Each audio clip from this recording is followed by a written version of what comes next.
እርግጠኛ ነኝ ያችም ካሜራ ትወዳለች፣ እችም ካሜራ ትወዳለች። ካሜራ ለመነሳሳት ብለው ነው የተቀራረቡት እንጂ ጓደኛ በታሪክ የሙና ጸባይና የሳሮን ጸባይ አንድ አይደለም። ኧረ ያምሻል እንዴ! ለጓደኝነት አይሆኑም። እናጣላቸዋለን ከፈለግን ደግሞ። አሁን በዚህ ቪዲዮ ይጣላሉ ጋይስ።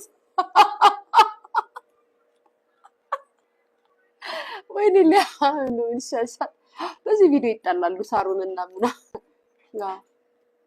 ደግሞ ለማጣላት ምን እንዴ? ጓደኛዬ እኮ ጋይስ፣ እኔና ሙና እኮ አሁን ጓደኛ ማቾች አይደለንም። ገና ቱርክ ሳንሄድ ነው የምንተዋወቀው እና የጓደኛዬን ባህሪ ጥንቅቅ አድርጌ ነው የማውቃት እና ከሳሮን ባህሪ ጋር የሙና ባህሪ አይሄድም እና አይሆኑም። ጓደኛ ማቾች አይሆኑም። በቃ እርግጠኛ ለሂስቶሪ ምናምን ለቪዲዮ ተፈላልገው ነው።